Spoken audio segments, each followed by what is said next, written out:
Think of it as a railroad track. You see the railroad track and you say, okay, I can tell if a train is on the track or off the track. But the railroad track is not the destination. It is the path to something. So if you think in terms of goals, a goal is meant to say, I am on track or I am off track, because I can tell if I'm on the railroad track, but it is leading me to the destination or a path along the way. Because if you look at it as, well, I'm off track on my goals, which means I'm failing, you don't ever correct to it and you throw the whole goal out based on that. And that's why it's not a mandate. The philosophy around this is that we measure inherently the gaps that we have as opposed to the gains. Welcome to Scare Confident. I'm your host, Tiffany Souter. I'm really excited about today's conversation. I have Brian Kavicky on the microphone with me. And if you were to stop me and ask me some of the most influential people in my life that changed the trajectory of my business, my life, my understanding of the way the world works, Brian Kavicky would most certainly be on that list for sure.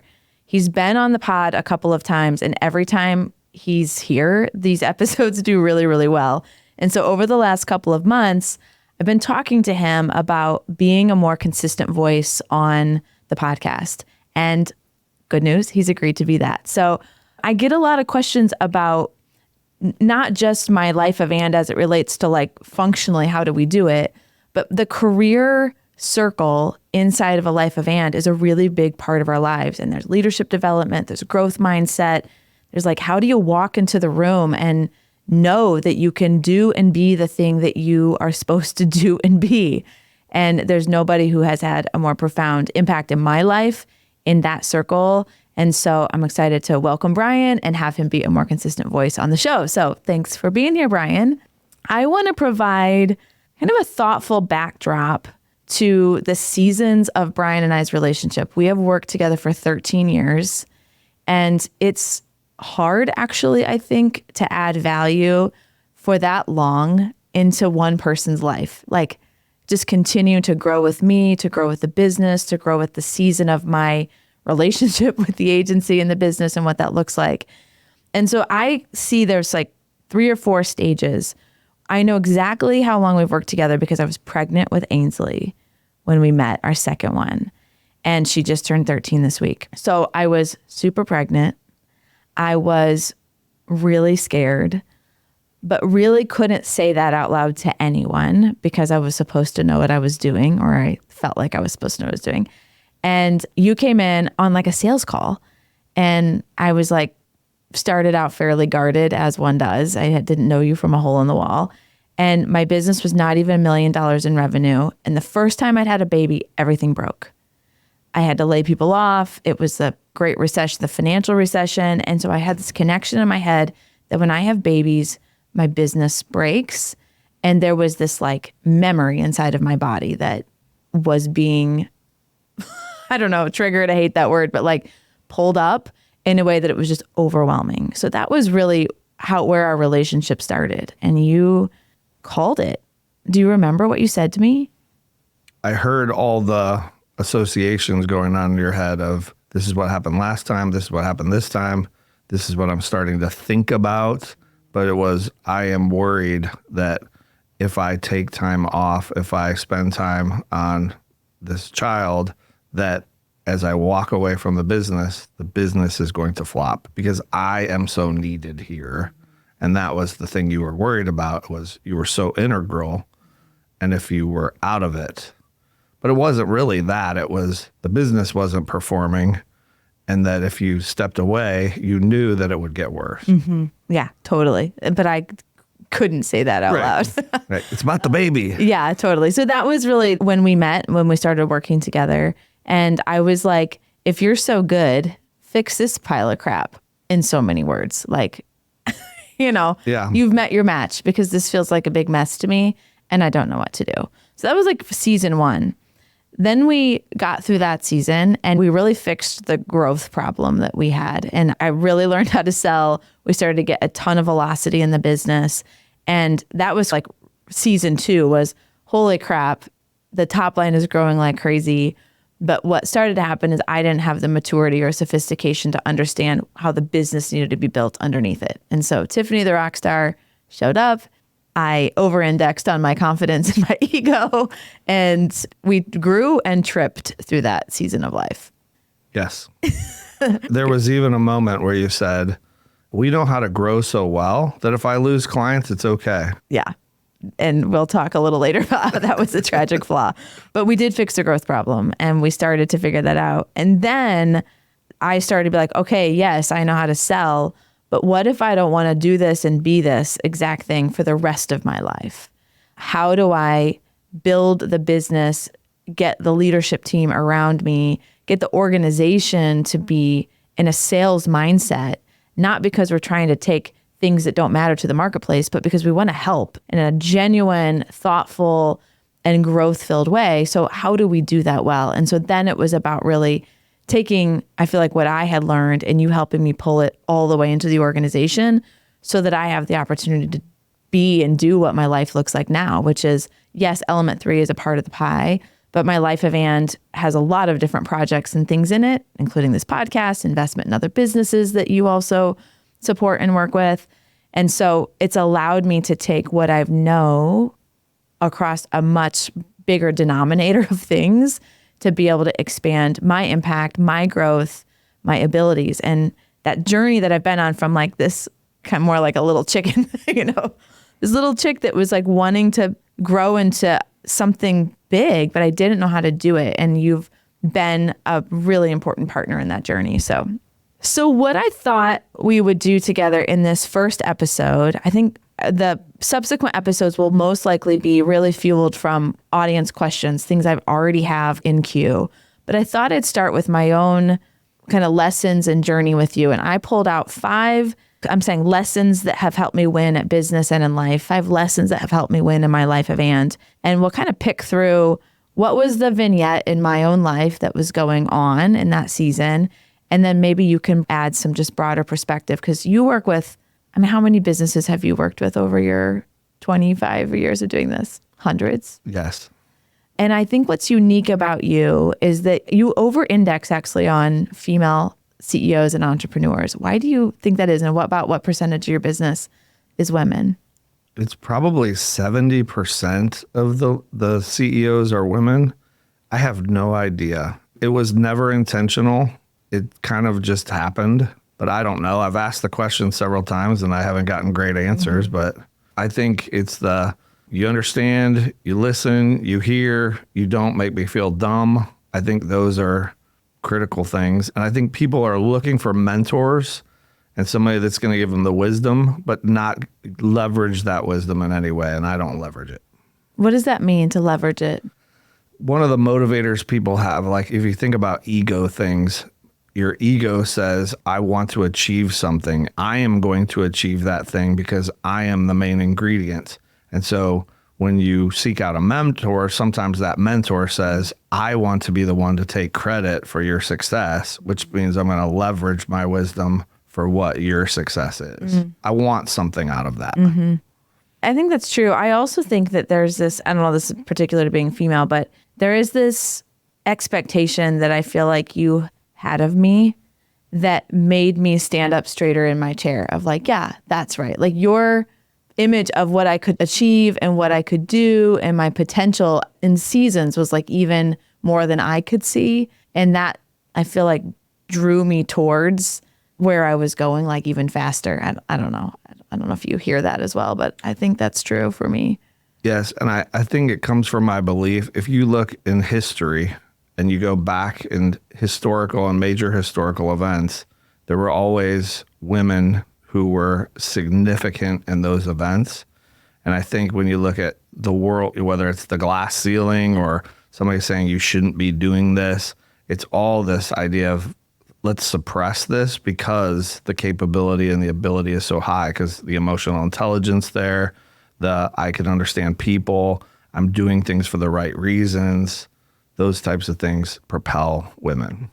You know, what story just came to me when you were saying that is I don't always say your name when I attribute the story, but when I had, again, just after I'd had Ainsley and I was coming back to work and I was going to training at your office every single week at butt crack 04 in the morning, as it is.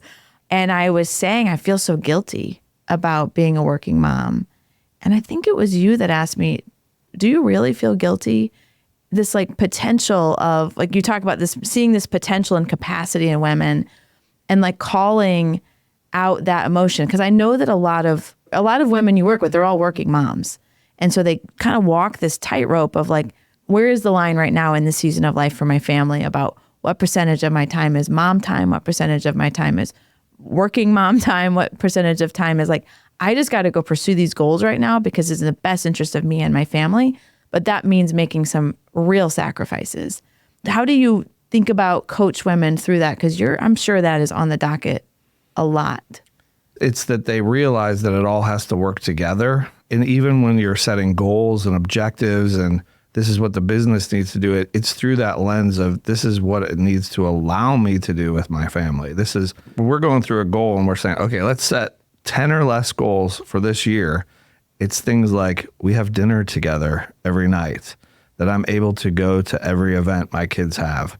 My revenue needs to be up by this much and my people need to be running this so I can escape. But those are the important things. It's how do we align it all versus it's a sacrifice mindset, which is something has to fall instead of nothing has to fall. We just need to construct the world to what you need it to be. I think the genesis of the Life of And actually came from me being around that mindset for so long.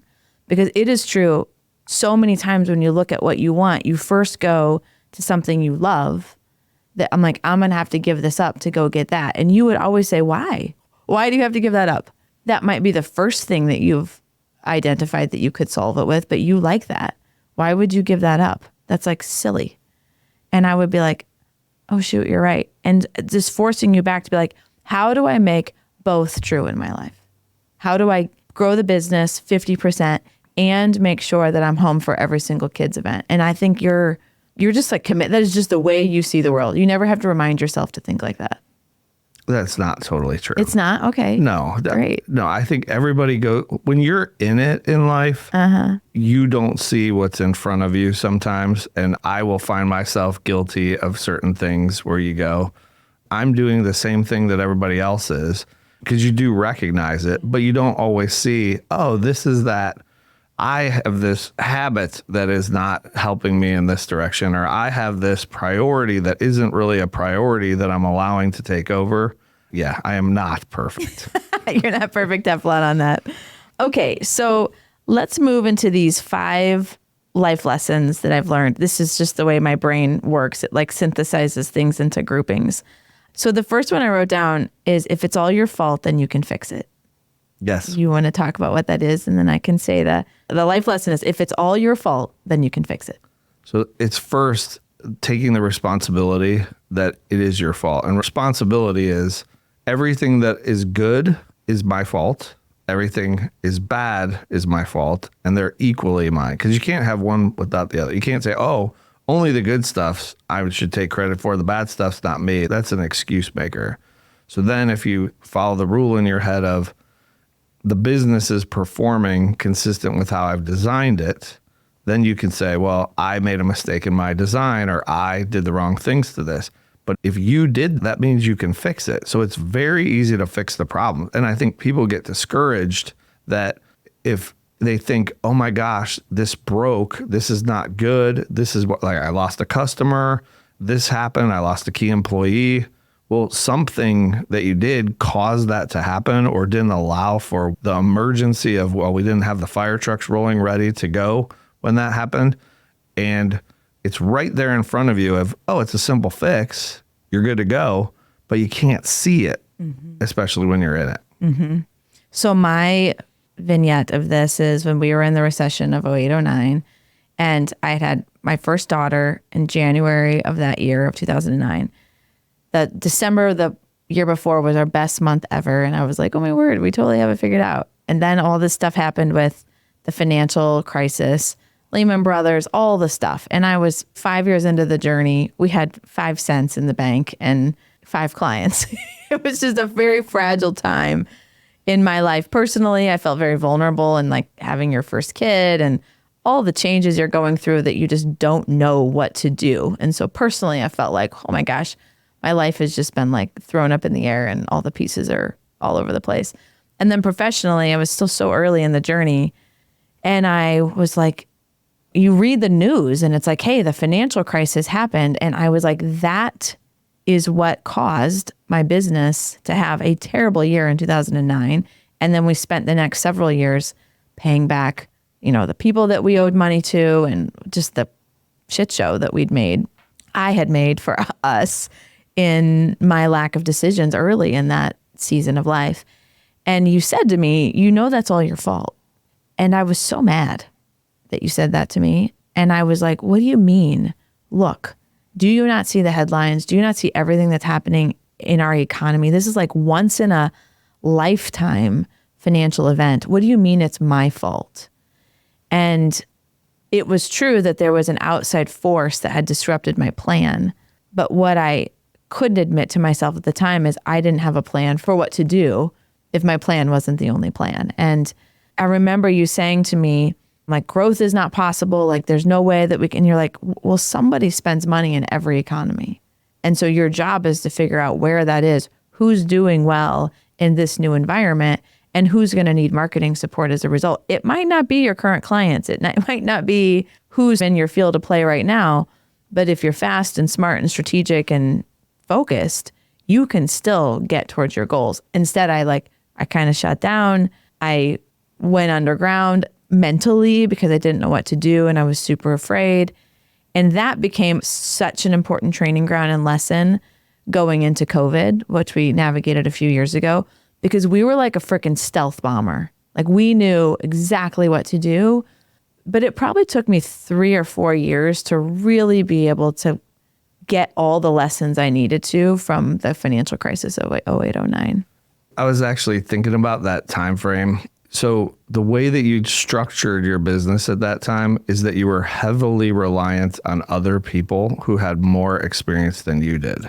And because of that, it was very difficult for you to see that those people who were subject matter experts were not business experts, and that you were left with those decisions on your own. Because if I have this great person who is going to make sure that the account is going well and that this relationship is going well and all that stuff, then I don't have to mess with that. But this was a different problem for you.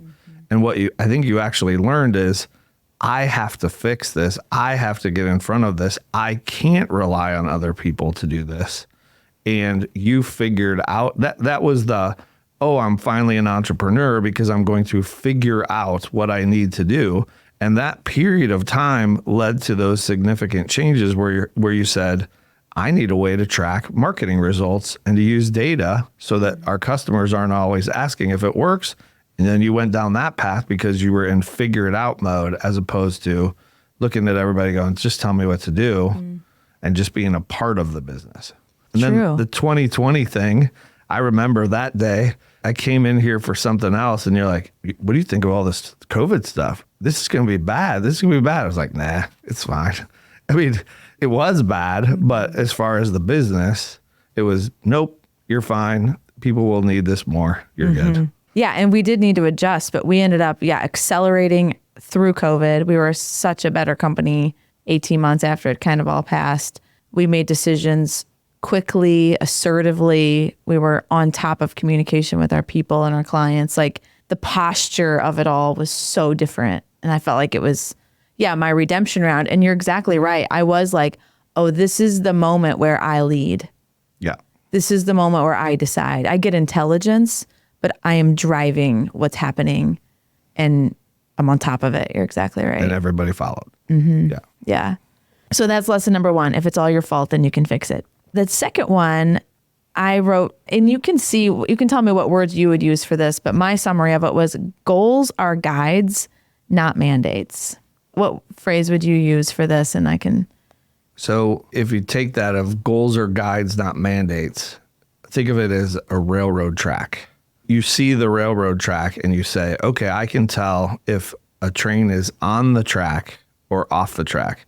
But the railroad track is not the destination. It is the path to something.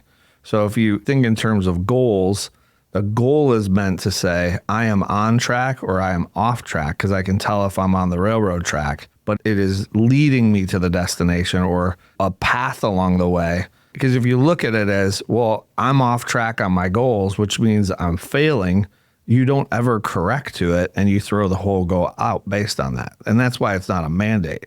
The philosophy around this is that we measure inherently the gaps that we have as opposed to the gain. So we look at something and we say, okay, here's the goal that I set out to have. I fell short. Well, a lot of times that's a timing issue. Like if you gave it 2 more months, you would have hit it. And if you throw it all out and say, well, I didn't hit it, that means I failed. You don't recognize your progress. You don't recognize where you could be. And you miss out on the whole benefit of why you set the goal. Mm-hmm. So I struggled mightily with this idea of goals, which I think is surprising probably to people because I'm very achievement oriented and I like to see things move forward. But when we were figuring out things like, very rudimentary sales stuff of like, what's my sales cookbook and how many calls do I need to make and how many meetings do I need to have in a month? I would sort of yell at you like, how do you know? Like, what do you mean 7? Or it's like, how much are we going to grow next year? I would like collaborate with you on that because you would help lead my thinking and you'd be like, I think you can get another $1.2 million. And I'm like, how do you know that? And then because I was so fixated on it being perfectly that. And you walked me through just exactly what you said, which was like, let's say you do all the behavior towards $1.2 million and you get $1,050,000. Directionally, it's I felt like it was almost like an intensity monitor on the train. I'll just stay with your analogy of like, if the train is moving on the tracks, the goal was like an intensity monitor. If we were going to try to quadruple the company, then the intensity monitor was going to have to be different. So no, we didn't know exactly if the RPM was perfectly calibrated, but we at least knew directionally that's where we were headed. And if we got closer, then that was expedient to the destination. That was the point. And that mindset for me was very disruptive actually, because I felt like I didn't win if I didn't stick the landing. And I've started to see like even silly things like losing weight. I don't actually get to decide how quickly my body loses weight, even though it is in fact me. Right. But you can put behaviors in place and you can put a goal of like, I want to lose 4 pounds in a month. Well, that's going to put an intensity monitor on your behavior. And it might be 3.25 pounds. It might be 5.1.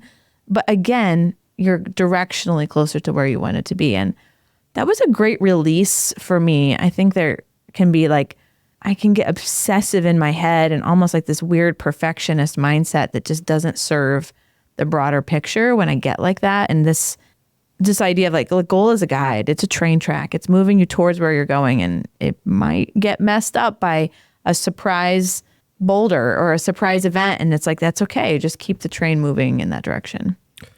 You think of your reaction of, how do you know? And being angry about that. That actually comes from a place of arrogance. The whole... Thank you. well, but that's the stage that you were in. Yeah, tell me. Is that people go, I want a perfect plan. Uh-huh. And then they sit down to make this plan and they don't do anything on the plan until they go, oh, this is right, this is right, this is right. Well, that arrogance of, I'm going to make a plan that is going to work is a little bit ridiculous. The whole point of all that was get moving in the direction and say, this is where we want to go. This is where we see it. This is the intensity that we're going to take. But let's get moving as opposed to that freeze of, I got to get everything right before I start. Because you don't know what's going to happen. You don't know how to adjust. You don't know what's right or wrong until you get moving. Get the momentum going. Well, the other question you would ask me, I'm going back to this visual cookbook of like, this is so many calls that we're going to do. You would be like, can you make that happen? It was this capacity question of like, even if it took 400 in-person meetings to get the goal, that's not practical. So you'd be like, you think you can do that? Can you stick the landing on the behavior that you've committed to? Which again, I think is a important ingredient to any area of our life. Like, can you do the thing? Hey there, podcast listeners. It is no exaggeration to say that the work my companies and I have done with Brian and his team at Lucian have been absolutely game-changing. I would not be where I am today without their experience and guidance. If you're struggling to grow your business, your profits, or grow your people, Or maybe your business is growing, but it just isn't getting you personally to where you want to be. You have got to schedule time. Give Brian 1 hour of your life, and I promise that you will see the way forward a little bit more clearly. If you're interested in scheduling, there's a link in show notes. I promise it will help. Now, back to the show. Okay, number 3, your mindset determines your outcomes.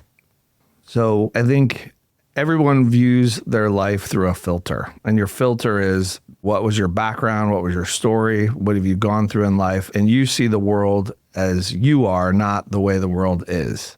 And what happens is with that filter is you start to try to make everything fit into the filter of how you want to see things.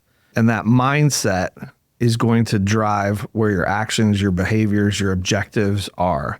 And one of the biggest things is in people's language. If somebody says, well, that's impossible, they're not thinking about how to make it possible. If they're saying you can't do that, they're not thinking about how you can. They shut down their brains. And so if your mindset is aligned to the right things, you start to notice and see and perceive some possibility where you might have not seen it before. I feel like you would ask me the question, well, how could you? Just take constraints off for a minute. How could you? And then you would be like, well, just go do that. But changing the question was a really big part of seeing the world in an abundant way. And I think I remember just in the growth process of element 3 being like, I need $10 million of revenue. I need $3 million of new business this year. And just believing it was out there was an important beginning to the like behavior that was going to be required to do that. And even things like, where were mindsets in your journey of working with me where you saw things move to a more abundant versus scarcity place? I think the biggest area was in how you leveraged your time. When we started focusing on where you, like you talk about the cookbook was, do you have the capacity for this to do the time? Because if somebody said, well, I want you to make 25 calls to CEOs of companies that are your targets. Do you have time to do that? And you're like, no. Well, if I told you it'd take you 30 minutes, could you do it? Oh, yeah, I didn't know that. Mm-hmm. So it was putting some things in your head of this is what it actually is instead of this, I can't do that or it's too much or any of those. So that time focus and understanding how to leverage time was one. I think the biggest was people. You built this company around people, and there were times where you'd say, well, I need volume of people as opposed to good people. Mm-hmm. Well, that's an abundance thing of that there are good people out there, that there are strong people, that there are capable people, and I don't need to say there's not, which means I need bodies instead. Mm-hmm. That was a big shift for you. The other thing I was thinking of as you were talking is there was a season where it was important to me that I was important to the business. And that was a mindset shift that had to happen before my behavior was going to follow, meaning what does it look like for my life if I'm not important to the business? And what does it look like for the business if I'm not important to the business? But what have you learned now? They're so much better without me. No, I'm teasing. That is not true. Yeah. I think if you ask them, how important is Tiffany to the business today, they would say more than ever, but it's a different importance than what you thought it was. Like they're pulling you in significant moments because they need that, but you're not driving some of the things you used to drive before. They are. Yeah, that's exactly right. And I think I started to see my superpower was when I started to see my superpower is not going into a client room and giving a 10 out of 10 presentation and experiencing this like shared adrenaline moment of like, holy crap, we just did it. We wowed them. We got the signature. They're so excited. Like I am very good at that, but there's other people who can do that. My real superpower is creating opportunity for superstars and finding people who have enormous potential and all they need is the opportunity to like practice that in a way that they believe they're safe. Like I'm going to let you try and experiment and grow because I know you're good and I know you're going to get there, and give them the space to be able to do that. And then they like go on and do amazing things. And when I started to see that's my superpower, I'm an exponent to things. I was more comfortable being on the sidelines in like the day-to-day business because I started to see like, oh, that's my actual gifting. And sometimes that means I'm going to be hearkened and pulled into things. And two hands are not on the steering wheel every second of the day. And I had to detach from what was my original rock star moments and be kind of lost for a little bit to be able to have the perspective of how do I really add value in a way that is super, maybe this is still ego filled, but just like purposeful. I want to have purpose. It's not about like, how does my ego get fulfilled? But it's like, I want to know that my life is impactful and significance is a huge part of what drives me. And I want to be significant to people, and allowing myself to feel pretty untethered for a while helped me see it differently. Okay. So number 4, your success and dysfunction in life follows you. And maybe this is the same as the first one, which is like the things that you're winning at are yours as much as the things that you're losing at. But you were with me in that season of life in 2018 period where everything in my life broke at the same time. And you were like, yep, I knew this had to happen.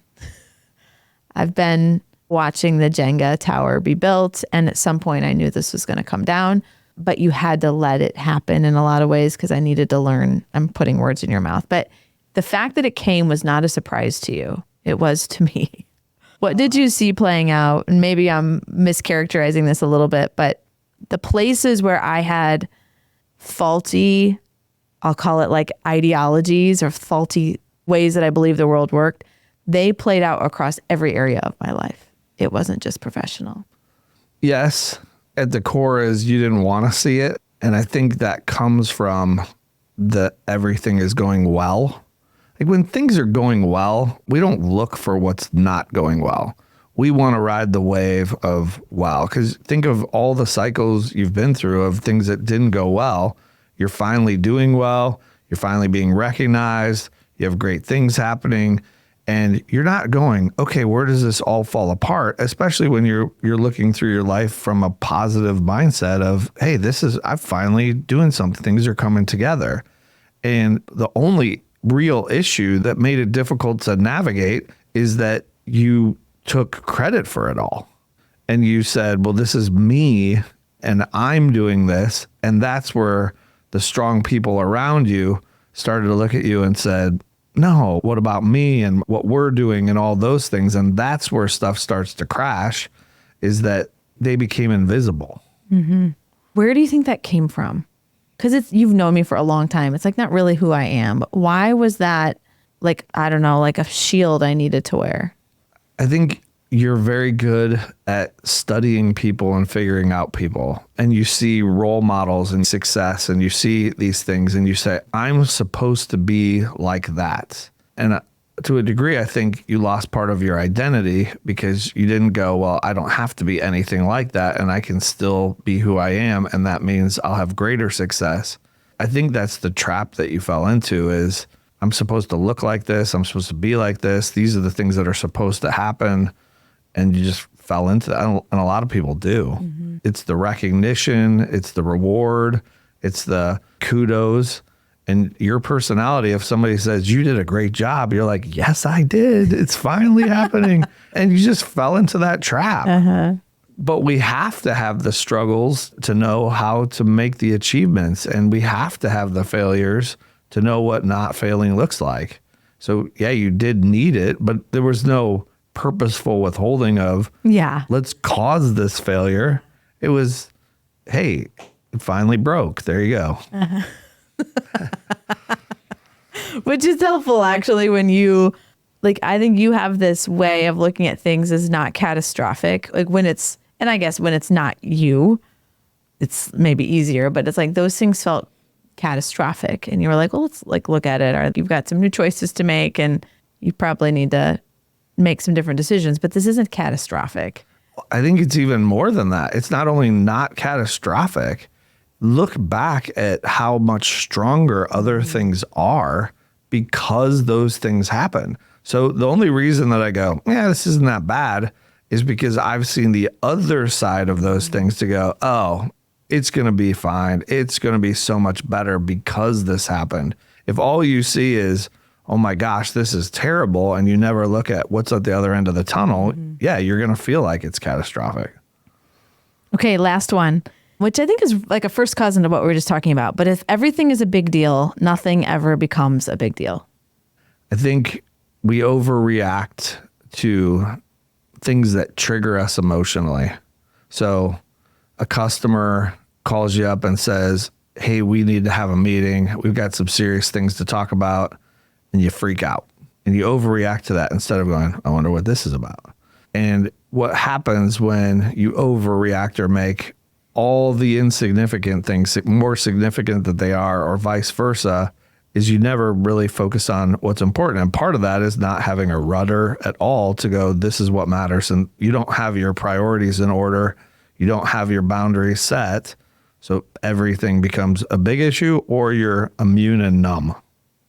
So the other place that I think this has come up in our conversations is there's times when, let's say you have an employee and I don't know, let's say you're, I don't know, in a client presentation and the employee like says something and you're like, that feels a little off. And you're like, I don't know, just like kind of ignore it. And like these little things that suddenly escalate to become this really big issue. I'm not even thinking of anything specifically right now, but you've taught me that if you make a really big deal out of that first time that you hear something that's a little bit weird, it will never escalate to become this great big thing that gets out of hand because you made a really big deal. Like meaning like, hey, I want to connect on this. Can you tell me exactly what you meant?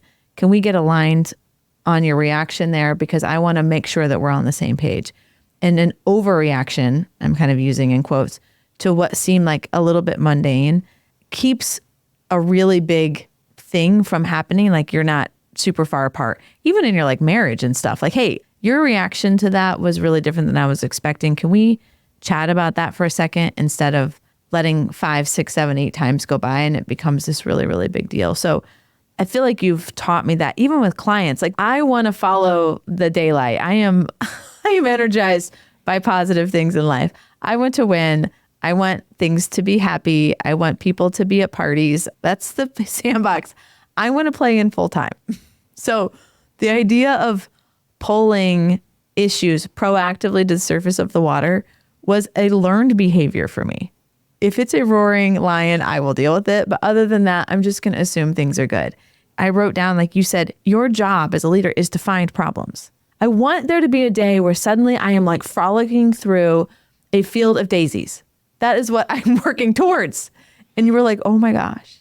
That day does not exist if you want to be a leader, because leader's job is to find, manage, solve, get ahead of problems. That's your job. That does not mean that it can't be fun, but find courage in your foresight, in your wisdom, in your pattern recognition, in your ability to solve, because your job is to solve problems.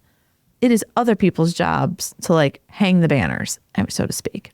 That's a pretty big shift. And I think we talked about mindset. The mindset of not accepting mediocrity is what leads you to that. When you decide we're going to have high quality conversations with customers, we're not going to make these silly mistakes of saying the wrong thing in meetings. We're going to make this a big deal because we're going to raise the floor of our expectations in order to raise the bar of the experience that people have. That's what leads to that. But the behavior change that you had to go through and all of that was accepting that it was okay for you to go, I'm going to raise the standard and expect more out of people than what they might be delivering today. Mm-hmm. That's a big shift for you. Totally. And culturally getting people warmed up to like, this is the way that we're going to behave. Like it's going to be quick, constant feedback. Like that was a big cultural shift because early, like 1.0 Tiffany was waiting for formal one-to-ones and these like big dumps and elaborate presentations of, you know, like so to speak, of like issues and resolution instead of just this really quick, no, this is the way that we're going to spin this plate and we're going to just interrogate things a lot more quickly and getting comfortable with my high quick start in that environment was a real shift for my leadership. And I think a big pivot in our company and how we just started to get everybody involved in the work that you were doing with me. And it started to become more cultural for sure. So, okay. Any parting thoughts, Brian, as we wrap up these 5 things? I'm going to recap them real quick and then you can be thinking about if there's any closing thoughts. Okay. If not, it'll be awkward. Okay. Number 1 is if it's all your fault, then you can fix it. Number 2 is goals are guides, not mandates. Number 3 that we talked about was your mindset determines your outcomes. Number 4, your success and dysfunction in life follows you. And number 5, if everything is a big deal, then nothing ever becomes a big deal. If you look at all these collectively, they're all about responsibility and stuff that goes wrong. And I think we do as leaders is we see the world around us having struggles and all these things, and we go, I don't know what to do. I don't know how to do it. I don't know how to fix it. And we avoid it, or we get really insecure and we start entering command and control mode. And right there in front of you this is how to address it. This is the little thing that you do. This is the small move you make and all those things. That this whole idea of everything's my fault is not a big thing. It's a small thing to accept, to go, okay, then I can fix it. There's a positive to that side. And I think we look at one side of the coin and not the other to go, okay, if things are bad or things are rough or things are tough, that there is a good side that I'm going to get to this, and it's not that far away from where I am today, and we don't have to feel that overwhelmed. Well, if you are at a place in your business where you are struggling with your profits, with growth, you're struggling to get your people clipped into your vision, or your business is growing, but you personally are like stuck in a life that you are not loving, I would encourage you to give Brian a call, schedule an hour with him. This is the types of things that he has helped me unstick in my own life. My claim of a life of and is due in no small part to the work that you have done with me over the years, Brian. So thank you for the gift of the life that I get to live, our relationship, and just the way that you've poured into the things and people that I care about is a real gift in my life. So thanks for being on the podcast today. And Brian's going to be dropping episodes with me monthly, and we're going to be answering your questions. I've got a queue of them, but if there's things that you want Brian to talk about in the next episode, send them to me in my DMs on Instagram, or you can email Tiffany at tiffanysauter.com, and we will do our best to cover those. So thanks, Brian, for being on. Sure. Thank you for joining me on another episode of Scared Confident. Until next time, keep telling fear, you will not decide what happens in my life. I will.